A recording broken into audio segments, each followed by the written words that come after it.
Okay, first of all, Assalamu alaikum everyone. I hope you guys are all doing amazing. Hope you guys are enjoying this retreat so far. First of all, could I get a show of hands? Because I just want to see from everyone here, the small sample of people we are here, how consistent you guys are with your training, how serious you take your health and fitness, because it's extremely important. So could I have a show of hands? And just don't be shy. How many of you train consistently for more than a year now, once per week? Whether it's weight training, whether it's some form of combat sport, anything. I think I do. So already I'm not seeing every hand go up. Okay, that's just once per week. No. So if you are doing once, hands up. Do you understand what I'm saying? So a minimum of once per week. Yeah. For more than a year consistently. So already that's shocking that I don't see every hand up, okay? How many of you do 4 times per week? I'm at 3 now. It's 1, 2, 3, 4, 5, 6, 7 of you. That's not even 10%, okay? So ideally, the ideal amount of times a week you guys should train is a minimum of 4. 5 is where you really want to take it to the next level. 6 you could argue is elite level, but 5 is enough. So just look around, brothers. It's so important that you take your health and fitness seriously, because it is a part of manhood. Like your strength, whether it be in terms of physical strength, combat strength, fighting, is important to honor, to defend the honor of your family. You never know what situation you might be in. So it's very important that you guys take your health and fitness important. You may ask, how do you achieve discipline or motivation? I get a lot of questions, brother Ajmal, how have you been motivated for 20 years to train consistently? And the question is, motivation is periodic. Motivation is never going to be there all the time. Motivation is like our iman. It fluctuates. It goes up and down. If we were to solely rely on motivation, the whole world would be out of shape, because you're never going to be motivated. But you have to be disciplined. How do you achieve discipline? It's through small, consistent actions. Just like, I believe, one of the most beloved deeds for a Muslim is small, consistent deeds. So the same way with your health and fitness. Start with very small, consistent actions in training. So, and once you start doing that, you establish discipline. And once that's achieved, brothers, it becomes a way of life. It becomes a lifestyle. You don't see it as a task. You just see it as part of your day.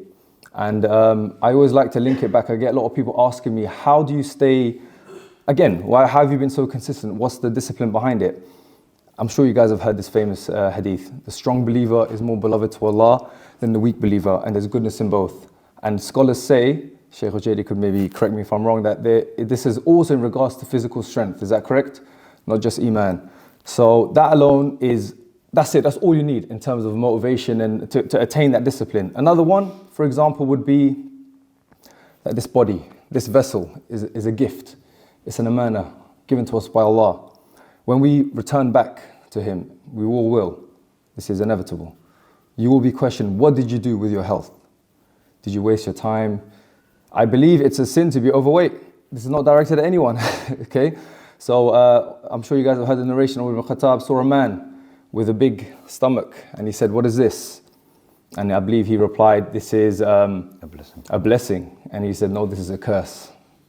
So this is the importance of, brothers, to look after your health and fitness, stay consistent. You're not doing it just for yourself. If you, one point I like to add, you can make your training an act of worship.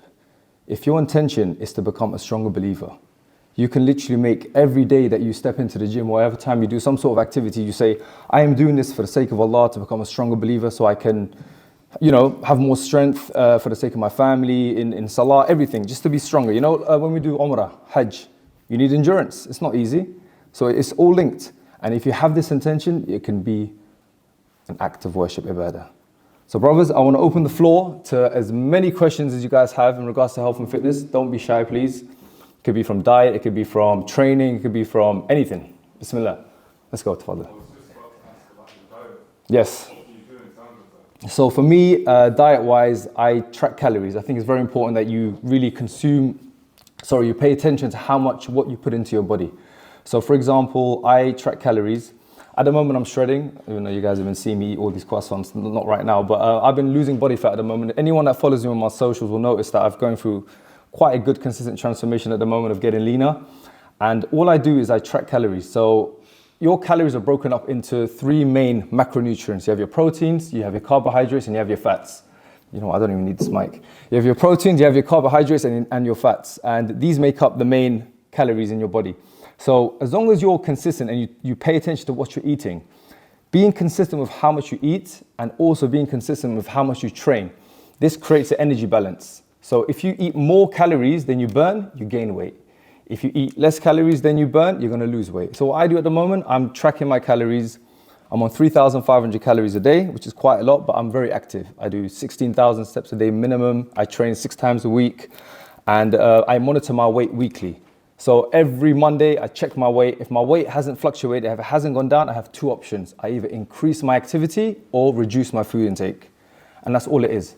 And you do this to gain weight, you do this to lose weight. And that's pretty much it. And in terms of what my food consists of, what you wanted to know, breakfast, I always have porridge, nice complex carbs, slow releasing energy porridge. I mix it with my favorite cereals. After that, I have some sort of, every meal has carbohydrates. There's a big myth in the fitness industry where they say you can't have carbs after 6 p.m. Oh, you're gonna get fat. Absolutely false. You can have a massive carbohydrate meal right before you sleep. It doesn't matter. As long as by the end of the day, you've hit your targets. You've set yourself a fixed number of calories and you hit it, and that's it. So rice and chicken with some veg. I switch it up with a bit of steak.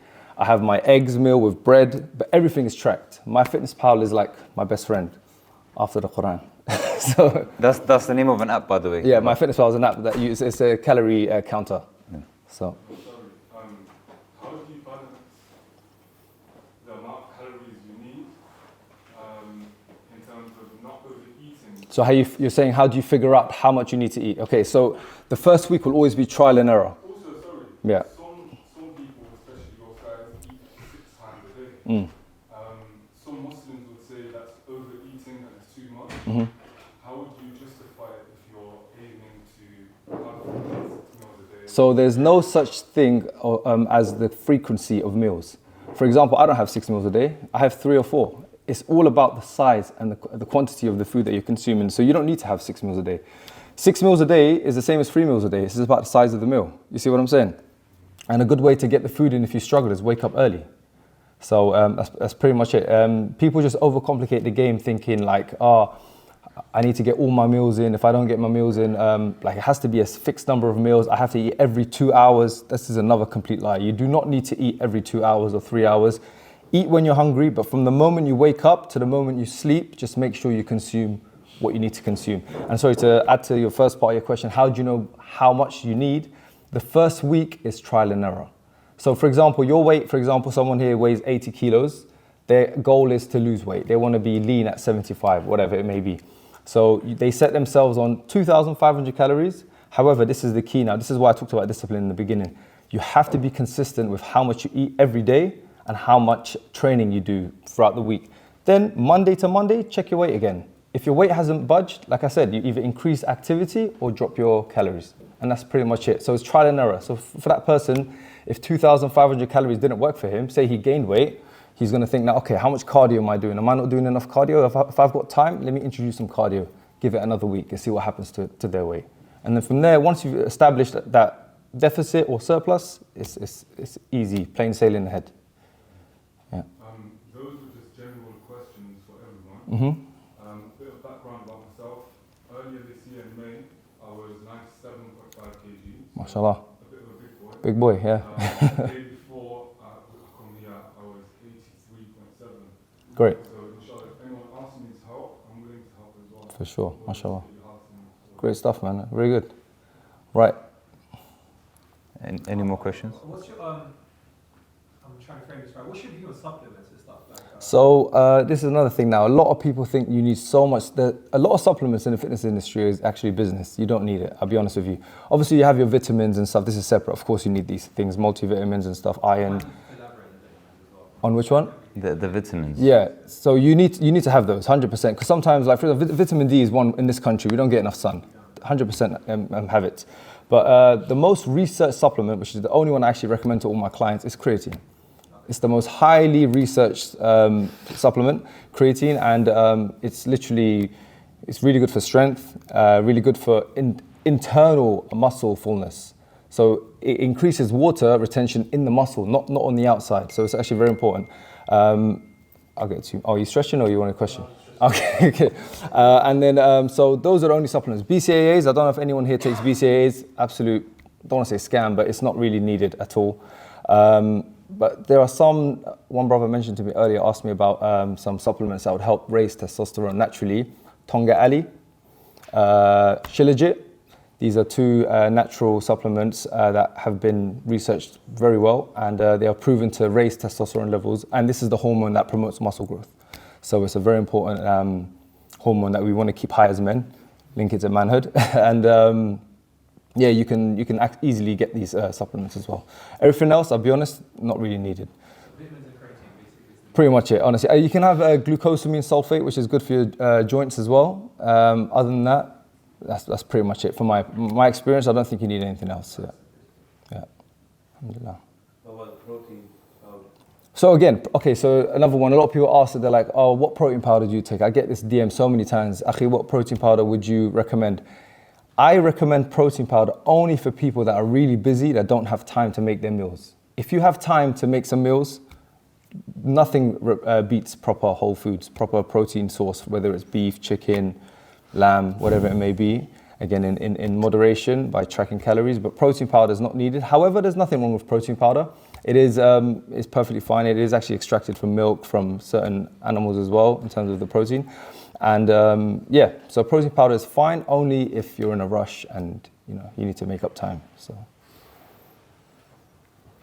And MyFitnessPal is probably the best that you've seen. There's many, but I've just been using MyFitnessPal for a long time myself, and it's just been really good to me, man. It's just so easy to track. And once you start, you guys might think like, oh man, like I'm not bothered to weigh my food or I'm not bothered to track. But the thing is, once you do it, like a habit, it takes about 10 to 15 days, I believe, for something to become a habit. So once you start doing it and you attain that experience in doing this, you get to a stage where you can actually eyeball. Like no one here is looking to step on stage. No one wants to be a bodybuilder or such like that. You just want to do it for yourself, and look good for yourself, for your wife, you know what I mean? And so once you've done it for about a few weeks, you can literally get to a stage where you can eyeball your foods and you'll know how much I'm eating. And you're not going to be so far off. So, and then you can be consistent from there moving forward. So, alhamdulillah.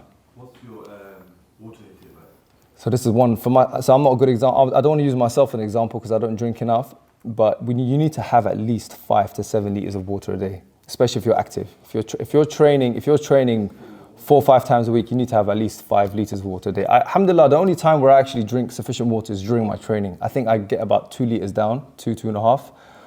But generally speaking, I don't drink enough water, but it's so important. You have to. It actually prevents injuries as well.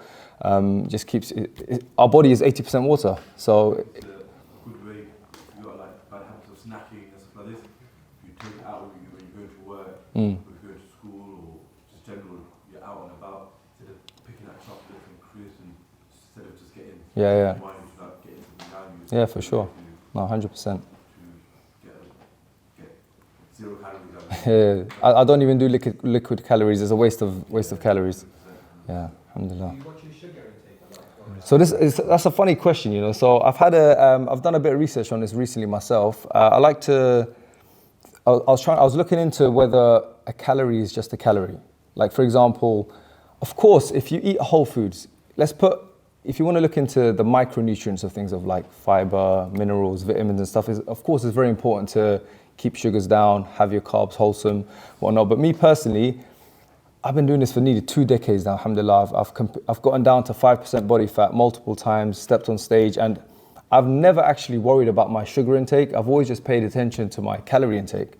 Generally speaking, my sugar intake is low, but I do have a bit of cereal, quite a lot, and cereal is actually very dense in sugars. People don't realize this, but I have a lot of cereal. Every morning is like a massive bowl of cereal, but I wouldn't say it's very significant in regards to physically how your body changes. However, in terms of your health, this is one thing that you need to pay attention to. So you don't want to get some sort of diabetes. If you're sensitive to insulin, these sort of things, then I would say it's a very specific thing for each individual. But generally speaking, a calorie is a calorie, and I wouldn't worry too much about it. Yeah.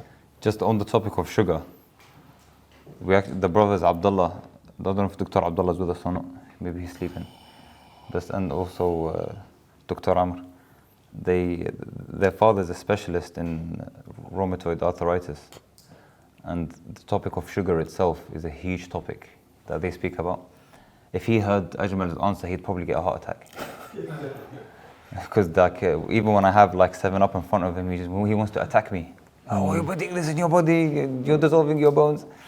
So I think it is definitely a topic for discussion. It's a very big topic of discussion, especially when it comes to sugar. When people increase their sugar intake, if they have aches and pains and stuff like that, the pain increase. Okay. If they've not had a back pain for a while and they've forgot about it, Yeah. as soon as they have a lot of sugar, Just even a kind of Coke, for example. Definitely. But don't forget, Ajmal's answer is a practical answer from the industry of health, from the professionals that he's been with, and also from his experience. So naturally, the answers you'd get from a doctor would be very, very different. It's like going to a solicitor and asking him for a question on, shall I do this transaction or not? He'd be like, no.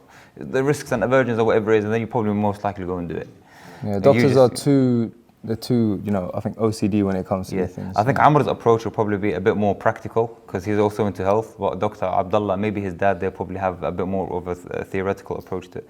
But you have to also look at the background of the individual and what they can. What I've realised as well, so at my heaviest, like not lean, overweight, I've been 117 kilos. 117 kilos. 117 kilos. Mashallah. Up and down, like from my early 20s, Yeah. up and down all the way to probably for the last like 4 years, I've been a bit more consistent, managing my foods and stuff like that. Yeah. But what I've realised is them times where I'm managing what I'm eating, but occasionally I'm having sugar here and there, my fat loss was a lot slower.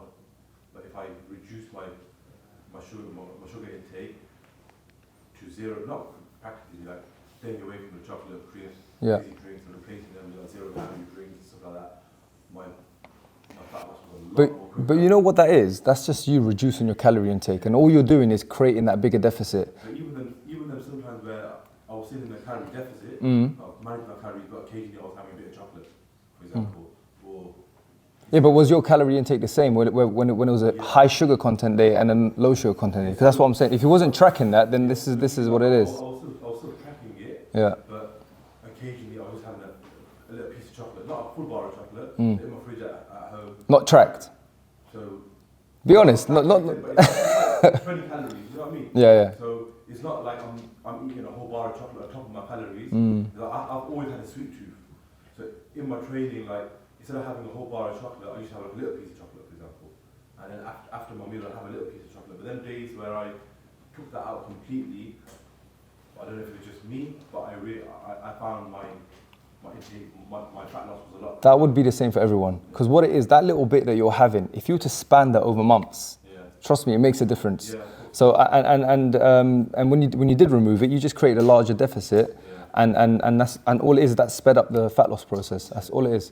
So I wouldn't think, as long as it's being tracked, it's the same. Honestly, like I'm sure we've got doctors in the room. When it comes to your health, that's a separate topic.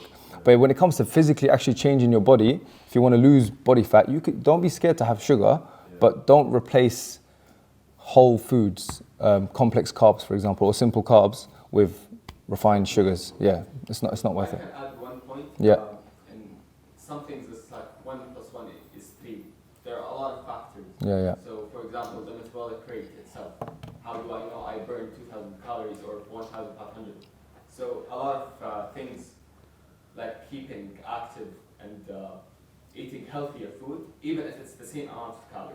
Yeah. But your body's gonna have a better immunity and better recovery and faster. So it's all a snowball effect. Yeah, for sure. That will change. Also, there are food that inflames or Causes inflammation. yeah. So some people, if they stop cheese, Yeah, they would become like better in all aspects.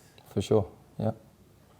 One other thing, during Let me just ask, and then I'll come to you after. Go on, bro. Yeah, so my real question is about reps.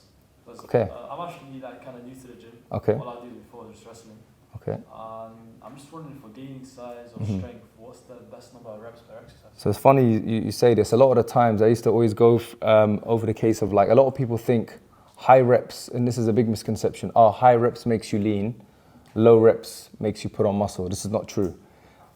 So we work. There's a scale of difficulty in the fitness industry. They call it an RPE. I don't know if anyone's familiar with that term, RPE. So an RPE 10 is where you train to like a 1 rep max. It's like something to failure. RPE 1 is something that's easy. So the goal to gaining muscle and really fatiguing the muscle in a good healthy way is to stay at a place of around RPE of 8. So this means is where you leave about a few reps left in the tank for each set. So I usually train 12 to 16 reps on my working sets, but I do progressive overload, which means I'm going heavier with every set until I get to my heaviest set, which usually the rep drops down to 5 to 8. So there's no actually set amount of like a blueprint of how many reps you should do. Just make sure every set is full effort. You're really pushing yourself on every set to your max capability. So like, there isn't a specific rep to gain size or no, strength. definitely not.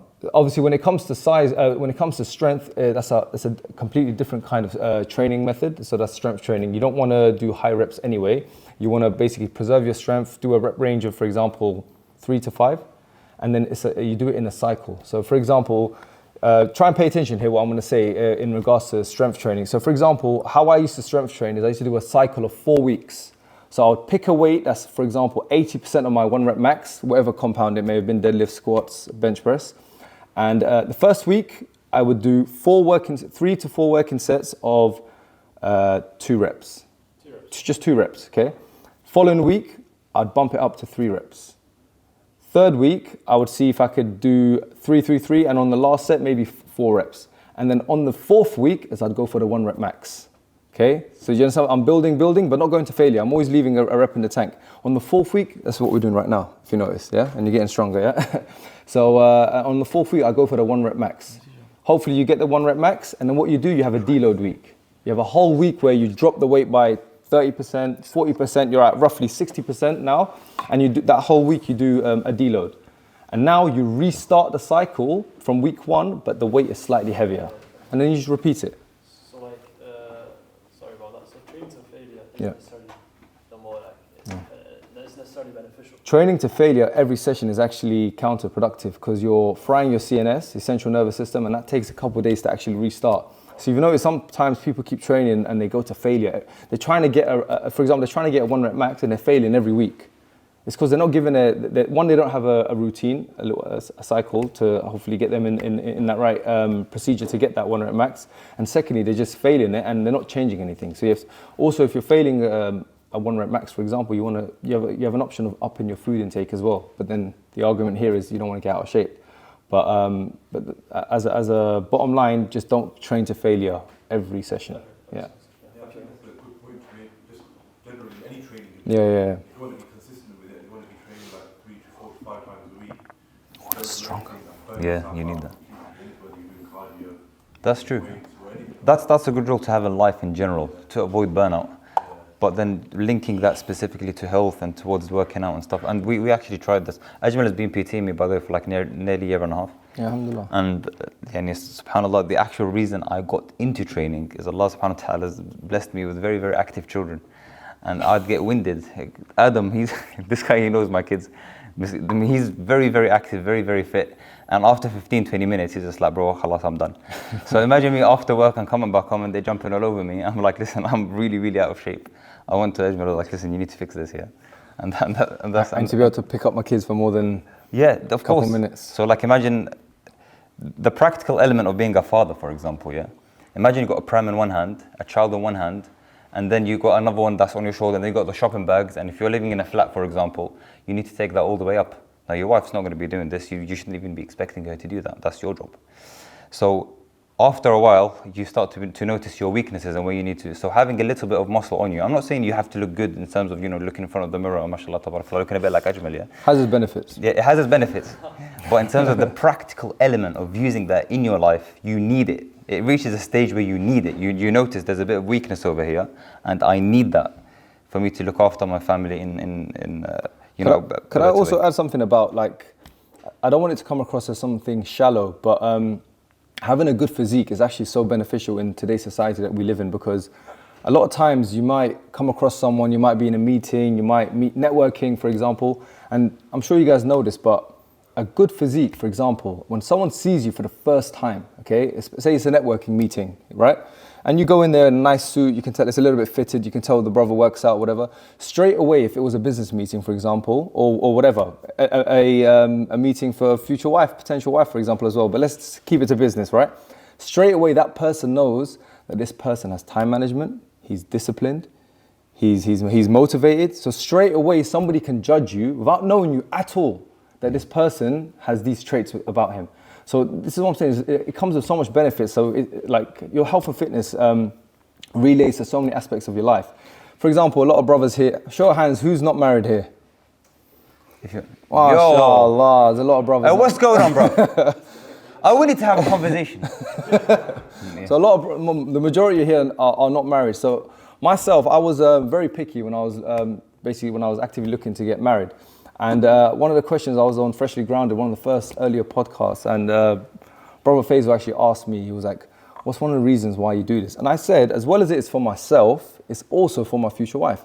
I'm sure all the brothers here when they actively look to get married, inshallah, you want your missus to look a type of way, but don't get it twisted. She deserves it as for her to have a man that also looks good and has looked after themselves. Because if she's preserved herself her whole life and waiting for that right man, at least make that effort to present something special for her as well. Do you understand what I'm saying? Yeah. So that could be part of motivation. And then remember, I mentioned motivation is periodic anyway, but look, that's a big part of it. So for me, that was a big part. I was like, you know what, I want to look good for my future wife, so she'll appreciate it. And and Allah subhanahu wa ta'ala is beautiful. Allah is beautiful and He loves beauty. But of course, there's a fine line between vanity, for sure, and between looking good for the right reasons. Yeah. As long as that your intention is right. Yeah, for sure. Bi'idhnillah. Adam. What's your history with injuries? Are they bad? Oh, here we go. Injuries.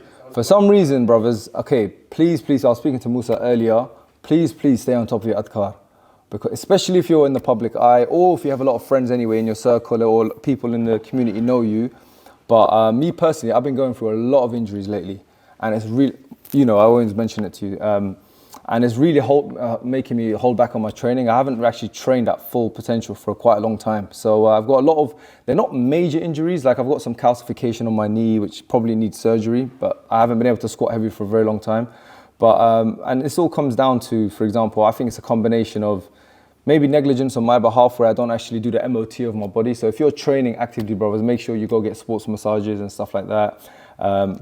Stretching, but please, honestly, stay on top of your adhkar, because I think, especially if you're in the public eye a little bit, or you have people around you that are envious and you're getting in great shape and you're doing big lifts and whatever, people are envious. And yeah, so yeah, 100%, man. Yeah, sadaqah, yeah, for sure, yeah. So for me, bro, I've been going through quite a lot of injuries at the moment. But when you do have injuries, brothers, don't hold back. No, not necessarily hold back. It's like listen to your body. If it's really bad, listen to your body. But me personally, this is my own experience. I wouldn't recommend it for everyone, but I've always done active recovery. Meaning, if I've injured somewhere, I train around it. So I don't completely stop, because I feel like if you completely stop, one, you might make you a bit lazy, and two, I feel like the body just stiffens up a little bit. So just try and train around the injury if you can, and that way you just kind of keep it moving, and it doesn't set you back so much. Yeah. Adil? I've also used that they say that if you overtrain, if you train too much, it becomes unhealthy, and if you keep your body fat percentage too low, it's like consistently it's unhealthy. 100%. And I was wondering two things. Yeah. Number one, what's the healthy body fat, and number two, when is it overtraining? Okay, so I was speaking to a few people about this recently. So the best way to understand if you're overtraining is to monitor your progress. So week in, week out, you want to get better. So there's a big misconception, again, there's so much misconception in the fitness industry about training. People say, I want to shock my body, I want to change my training. No, you don't need to. Get really good at the workout. So if you get really good at the workout, now it's time for you to monitor the progress of that workout now. So week in, week out, if that workout is getting better and you're getting a little bit stronger, you're able to get extra rep out of a certain weight, or you've gone a bit heavier now on a certain exercise, that is a good indicator that you're not overtraining. If you can still get better and better and better and you're training every day, train every day. It doesn't matter. Just obviously make your fix up your priorities, but train as much as you want, as long as you're getting better and better at the workout. If you start backtracking now and you feel like, you know what, I feel fatigued, for some reason this week I wasn't able to push as much, or take a rest day, that's the indicator here now that you're overtraining. So there is no set way of figuring out if you're overtraining. The best way is to monitor your actual performance. And in terms of body fat, so at the moment I would say I am, well, not anymore, but I would say before I came to this trip I was around 10%, which was pretty lean. I don't know if anyone follows me here on Instagram, but you'd see from some of my posts I'm in decent shape. Body fat is pretty low. The body fat I am now is maintainable, 100% year round, but it requires you to be active. A healthy body fat I would say is anywhere between 10 and 15%. More towards the 15% mark. Anything below 10% is very difficult to maintain, and you're going to feel fatigued. Don't forget, fat is actually carries the most calories, and you need fat for a lot of energy as well. So fat is very essential in the body. So yeah, that's pretty much And it. you did a cut once in your training, in your competition days. So were you up to very low body fat? I've been down to, I'd say, 4% body fat, to the point where like, You said that see, your doesn't feel chest great. has your chest has striations. It goes across when you're lean, right? It's literally the muscle fibers. You can see it. I literally had that every part of my body you can think of. So like, it was literally that lean. Where But in I terms of couldn't- how you felt and the energy. Yeah, so I was struggling. I could rep out 140 kilo bench comfortably for 8 reps. It got to a stage where I couldn't do 100 for 5. But I looked like I was very strong. So this is another thing. The funny thing about the fitness scene when it comes to weightlifting is when you're out of shape, you actually feel the best and you're the strongest. When you're lean, yeah, unless you have some elite genetics, but when you're in shape, and like when I say proper in shape, you actually feel the worst, yeah, and you're actually your weakest as well, which is a bit annoying. But there is that fine balance. At the moment, like I said, the body fat I am now, alhamdulillah, I feel really good. I feel very motivated. You know, when you look in the mirror, I'm strong. So I'm at a good stage right now and it's maintainable year round. So don't go for two extremes. Just be bang in the middle. Yeah. أمة وسطة, middle nation. Yeah. Go on. Well, that was a very good question. Ad. Loads of people say like if you're 15-year-old, like gym stunts your growth or something like that. Again, from my understanding, I did a bit of research on this a few years ago, and I believe there's no hardcore evidence to say that this actually stunts your growth.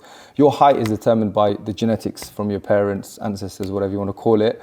I personally started training when I was around 14, maybe even 13. I could have started doing push-ups and pull-ups, but I actually joined the gym around 14 and I was full-on training heavy. I'm taller than my father, so my mum's short, so I don't think it stunted my growth, so it's all So right. what pointers would you give to someone that's 15, 16, 14? Like, where should they start? I would say if you can, obviously most gyms, they say, do you have access to a gym? So definitely go, but I say the most important thing for you, bro, is literally be so critical of your form. Don't lift heavy. Perfect your form from now. Literally, like, whether you go on YouTube, whether you ask one of the gym instructors there or some of the boys that you might know that have been lifting for a while, just literally say to them, can you teach me the form?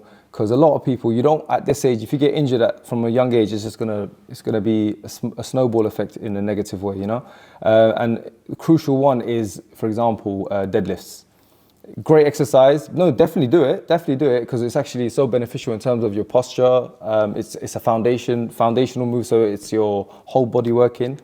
But yeah, it's crucial that you really work on your form and just don't hurt yourself, because I'm sure you guys see all these injuries recently on social media, people dropping the bar on their necks, snapping their quadricep tendons. A close friend of mine, my training partner, actually snapped his quadricep tendon. Like, this is a career-ending injury. He had a 260, 270 kilo squat. Funny thing is, he was getting all his PRs with me. The day I'm on holiday and he goes for a new PR, and then I get a call that he snaps his quadricep tendon. Like, the bar literally, his knee fully just snapped. And it's just not worth it. Don't lift heavy unless you've trained for it and you've built for it. So yeah, form for you, main thing. Alhamdulillah.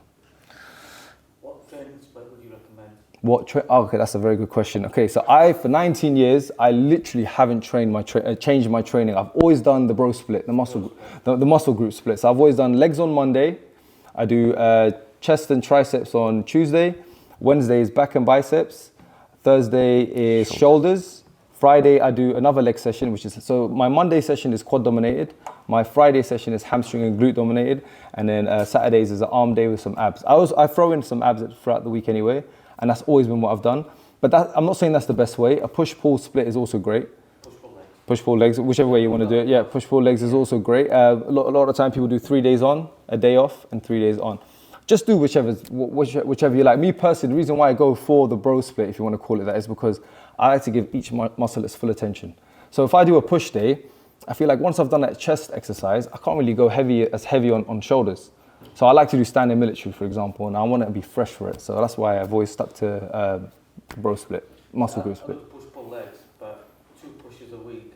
Mm. One on concentrate the shoulders and one on the chest. See, that's great. It's not alternative. I know quite a few like elite level bodybuilders, and they all actually do this split. But I've actually just been, I don't want to call it lazy, but I've been meaning to try a routine. But you know when you're just so used to what you do, and yeah, it works exactly. So alhamdulillah. Who are we going to? Go on, bro. Is it necessary to do cardio to lose weight, or can you get away with weight? So this all comes down to a bit of genetics. So how, like, what's your metabolic rate like? Would you naturally, and again, you have to test this through trial and error. So if you naturally have a fast metabolism, you could get away with not doing. I know brothers that actually do no cardio, still on about 3,000 calories, and they get in shape.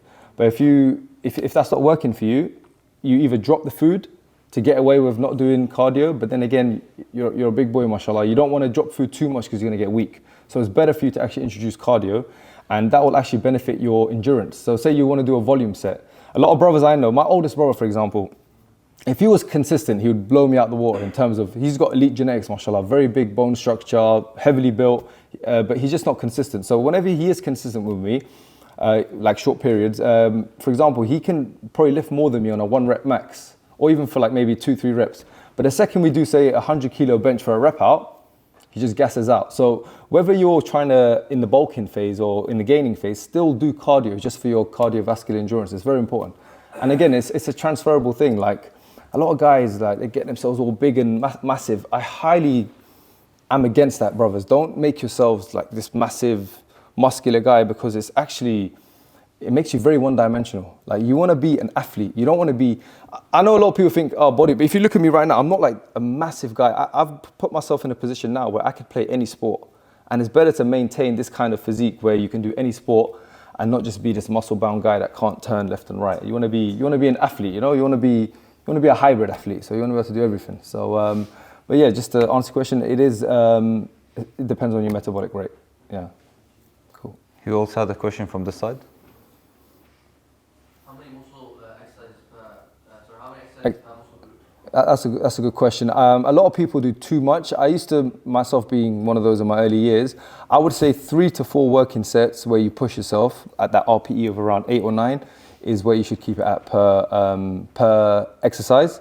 So for example, if you're doing the muscle group split like I do, I usually do about 4 chest exercises, something like that. And then if I do back, again, 4 exercises, shoulders 4, legs 4. So usually 4 to 5 exercises and 4 sets, 3 to 4 sets each one. Yeah. We'll just go around. Yeah, go on. Should we like assign a day to train abandoned or weaker muscles like neck, obliques, calves? You could just throw that in. So for example, like say you want to throw in a neck exercise. Don't do that on a day where it requires you, for say you're going to do some back squats. You don't want to fatigue that muscle. Don't do it too close. Or say you want to do abs. Abs is something that doesn't really fatigue your body that much unless you really go hard on them. But say you're about to do some squats the following day or deadlifts, avoid abs the day before. Or do the abs after you've done that compound on the same day or the day after. Just don't do it so close to the muscle that it's linked to. Yeah, that's all it is. Go on. What do you think about overusing the belt? Because that's a very good question. Yeah. It's not good about keeping your balance. So the belt, okay, so I would highly recommend brothers don't use a belt for like every exercise, especially even when you're doing your squats or deadlifts. You want to teach your body to learn how to brace the core. So whenever you're doing a deadlift, I don't know if you guys know the correct form, you have to take a deep breath and you engage your lats and you basically brace your core muscles and then you lift. So the whole purpose of a belt is when you breathe in, your stomach area, your torso area now pushes into that belt, and that creates the pressure that keeps that core firm, and obviously it's a bit safer for your spine. But however, the best way to do it is avoid the belt, learn to brace your core without anything naturally, and then whenever you start going really heavy, remember, don't sacrifice form for these compounders because it's not worth it. That's when you start using a belt. But for the first few working sets where it's still heavy, do it without a belt, 100%. Yeah. Go on, bro. One of the first fitness influences that I come across that covered your aura during training. Yeah, alhamdulillah, I tried to. What do you use to cover your aura, and Yeah. also what can we do as Muslims to further push other Muslims to cover their aura, what's training, swimming, other MMA? Yeah. What's your opinion on that? So when it comes to covering the aura, so I literally just pull my trousers up or I wear my gym belt above it. Even the whole aura topic is, I actually want to discuss it with Sheikh as well, because it's something that does play on my mind a little bit, because even though you do cover your aura, there is another side of it which is haya. So of course, like, my body's still showing, but from my own experience, for me, it's my intention. So I'm like, why am I doing this? When I was young, wallahi, brothers, I used to make dua. I used to say, Allah, put me on a platform or something. Maybe I was around 17 or 16. I was like, put me on a platform to try and inspire people in health and fitness. Alhamdulillah, I feel like I've done a little something. It's gotten to there. And so now that that's happened, I just feel like I don't want to ruin my intention by, when you get to a certain place in the fitness industry, I don't want to ruin my intention now by doing something that goes against Islam. But Sheikh, do you mind if you could touch on that topic of aura? I obviously cover my aura. I follow the opinion that between the knee and the navel is aura, but the knee and navel itself is not aura, is excluded from it. That's the opinion I follow. But would it still be problematic to post content on social media where I'm topless, but aura is covered? And again, my intention is purely to inspire and motivate. I'm not doing it for attention. My wife's in my DMs, so she sees everything. I'm not doing it for attention or anything. It's more so just for motivational purposes. And Sheikh, can I also throw in there, the brother's also been a bit humble with this. There's a big element over there that's also to do with motivation, empowerment for the Muslims. And for Ajmal and also the other brothers, it's livelihood. This is also something to do with the career. That's their career.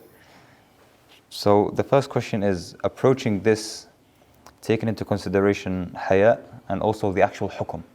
So the element of what is the actual hukum and what's the best practice from the element of ihsan. And I know there's very problematic, well, I won't call them problematic, but there is some challenging opinions about this. I think Ibn Hazm or others, they went into, but maybe we'll have this after you give the answer. Okay, there are two aspects that we have to put into consideration. The first aspect is the situation itself. Meaning there are in certain particular situations that it's, let's say, even some scholars will say it's not permissible to show even what is not considered aura originally. Mm-hmm. For example, in the street, for example, or in a natural gathering, for example, they consider the aspect of muru'ah. In certain situations, even though the aura is in that status, it doesn't mean that this is the natural status of a Muslim. And it's understandable, for example, if he swim, for example, he needs to uncover parts of his body. Mm-hmm. It's understandable to do it. For sure. If he doesn't need to do it, then in certain situations, it may go against what's called muru'ah. But Sheikh, muru'ah, isn't that down to the culture of the people and their urf as well? Yeah. So you have to also look at the The urf. at the urf. Yeah, it plays a motion. So And for example, the majority of scholars, for example, they will say the same about women, for example. Mm.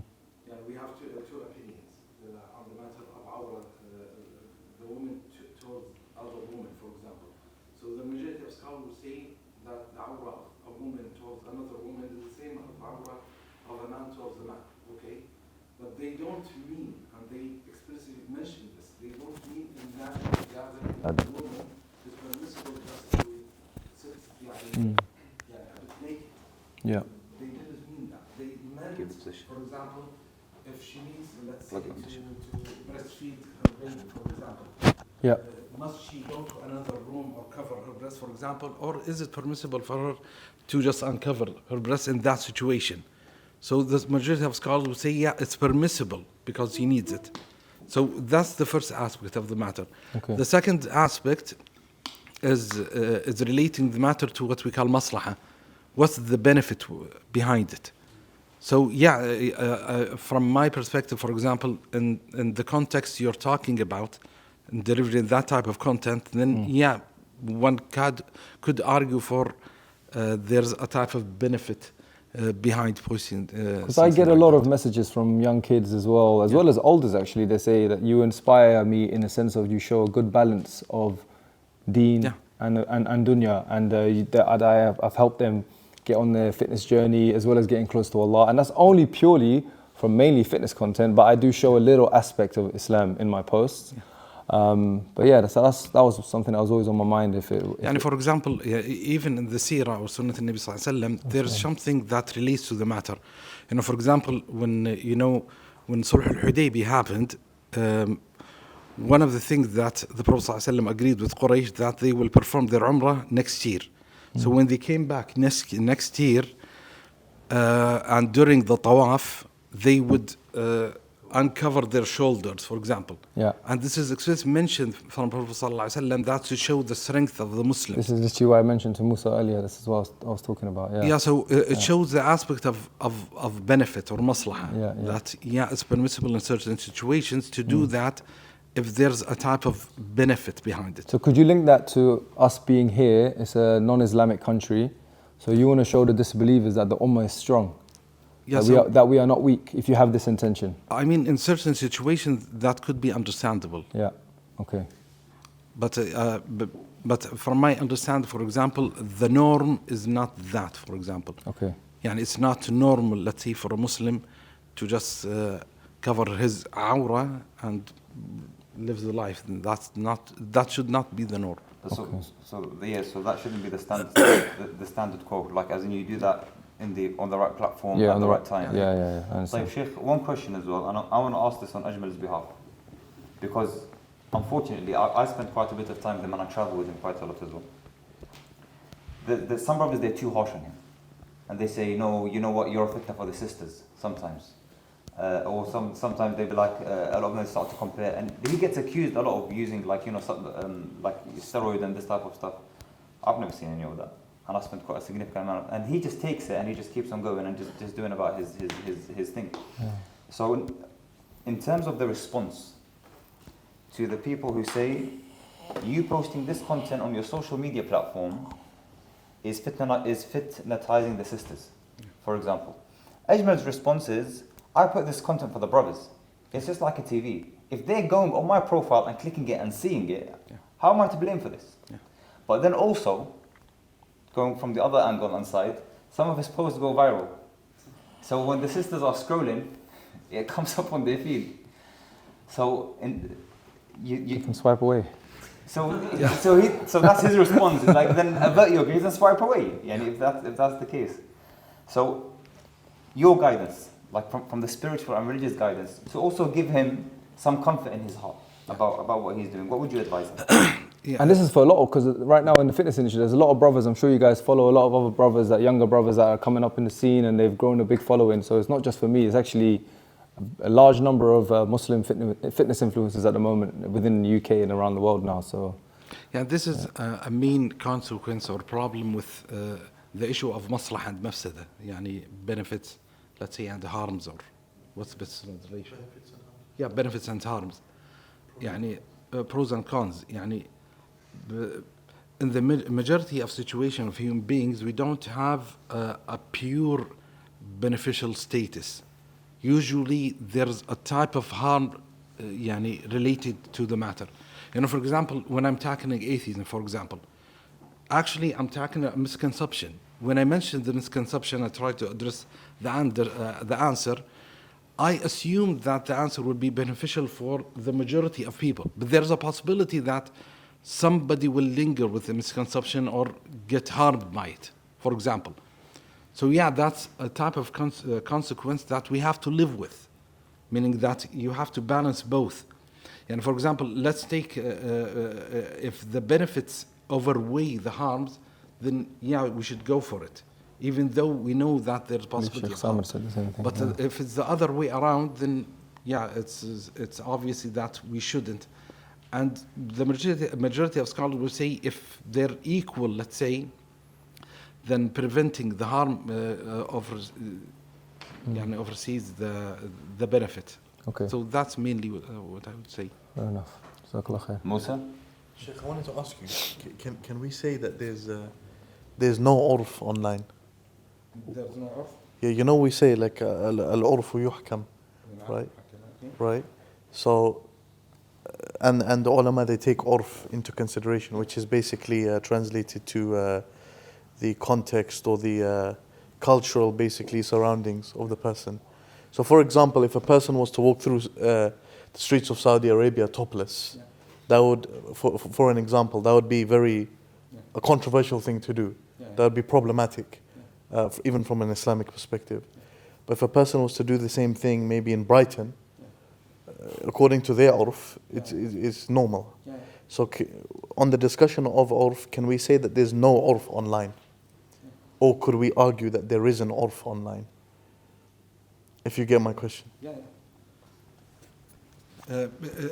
I would say the urf or the culture aspect online relates to the audience, let's say, the majority of the audience.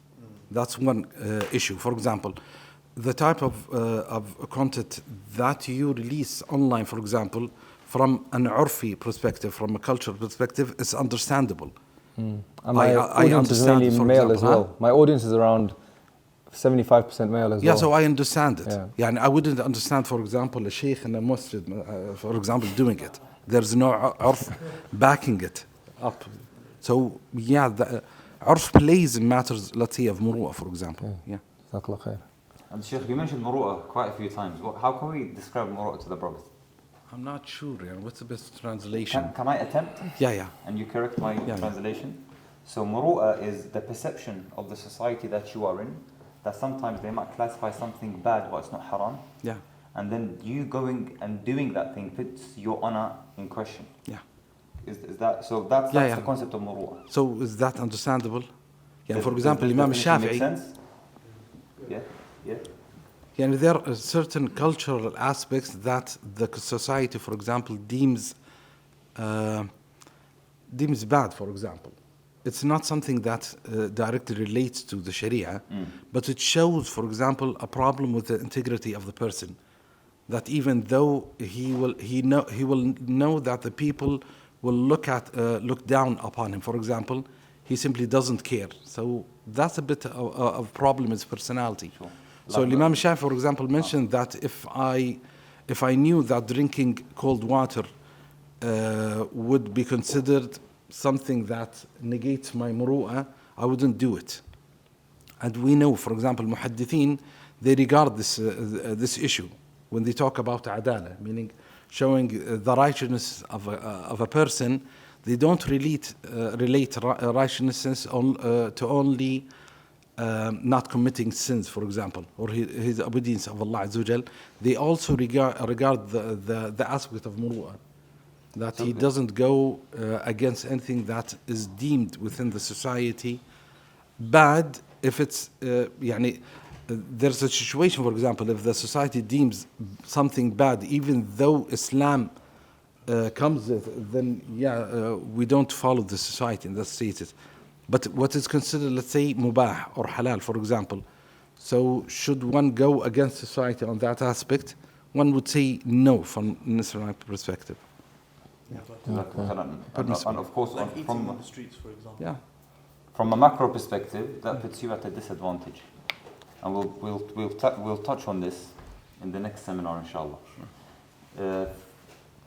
We end the session. No more questions, then we can end it. If anyone has any more questions, then. I'll just add one thing, just about Ajmal specifically. Actually, this happened a couple of weeks ago. There was a meeting in Birmingham with parents about what's going on in schools with their kids and stuff. And one sister mentioned that they've convinced her little brother in school that he's like It can be a girl if you want. And he came home and he basically said, when I grow up, I want to do ballet or something. So the sister said she got Ajmal's Instagram account and she kept showing him that this is actually That's what I what a managed. man's supposed Oh, that's actually really nice. SubhanAllah. Alhamdulillah, that's nice. And you know, you have to take things in context of it. But right now, there's that factor on manhood and stuff. SubhanAllah. Alhamdulillah, This is a that's- hujjah. Wallahi, this example is a hujjah. So this is what I mean. For me, like I feel like the benefits outweigh Yeah. the stuff like this happens. SubhanAllah, that made my day. Alhamdulillah, yeah, that's nice. Yeah. طيب, so As well as it. Honestly, and that's for me. Wallahi, like for me, it's about you do it for the sake of Allah and to inspire the youth and elders to live a healthy lifestyle for the sake of Allah, because we will be questioned about our health. Simple as that. Allah bless you. Ameen. Allah reward you. Allah Ameen. keep you safe. I mean, And pray Allah subhanahu wa ta'ala allows us all to maintain the discipline to achieve the health that will allow us to be better Muslims and look after our families and the ummah as a whole, inshallah. I mean. We're going to take a tiny break and then we're going to come back to another seminar. So if you guys can all stand up, because what we need to do is we need to get the blood flowing in our systems a little bit.